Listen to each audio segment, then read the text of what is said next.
सांब और मूसल की कथा।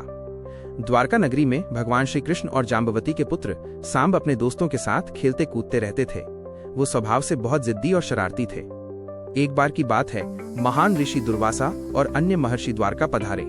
सभी यादवों ने उनका बहुत आदर सत्कार किया, लेकिन सांब और उनके साथियों को शरारत सूझी। उन्होंने ऋषियों के साथ मजाक करने की सोची। सांब ने एक स्त्री का रूप धारण किया। उन्होंने ऐसे कपड़े, गहने और श्रृंगार पहने थे कि कोई भी उन्हें पहचान नहीं सकता था कि ये एक पुरुष हैं। सांब अपने दोस्तों के साथ ऋषियों के पास गए और गर्भवती स्त्री का अभिनय करते हुए बोले, हे महात्माओं, कृपा करके बताइए कि मेरे गर्भ से बेटा होगा या बेटी। अपनी दिव्य दृष्टि से ऋषियों ने सब कुछ समझ लिया। क्रोध से उनका चेहरा लाल हो गया। उन्होंने कहा, हे मूर्खों, तुमने हमारा अपमान किया है। ये जो स्त्री के रूप में खड़ा है, इसके गर्भ से लोहे का एक मूसल पैदा होगा। उसी मूसल से तुम्हारा पूरा यादव कुल नष्ट हो जाएगा। ऋषियों का श्राप बेकार नहीं गया।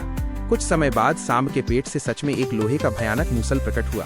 ये देखकर सभी यादव डर गए। राजा उग्रसेन ने तुरंत आदेश दिया, इस मूसल को नष्ट कर दो ताकि श्राप का असर खत्म हो जाए। आदेश का पालन करते हुए उस मूसल को पीसकर समुद्र में फेंक दिया गया।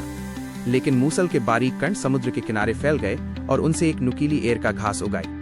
मूसल का एक छोटा सा टुकड़ा बच गया, जिसे बाद में एक शिकारी ने उठाकर अपने तीर के आगे लगा लिया।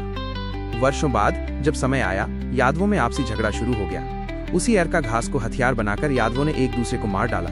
पूरा वंश खत्म हो गया।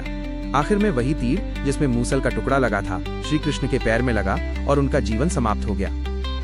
इस प्रकार सांब और मूसल की कथा ने यादव वंश के विनाश और ये हमें सिर्फ मनोरंजन नहीं देती, बल्कि हमारे चरित्र निर्माण और नैतिक विकास में भी महत्वपूर्ण भूमिका निभाती है। इसी प्रकार की और कथाएं सुनने के लिए हमारे चैनल को सब्सक्राइब करें।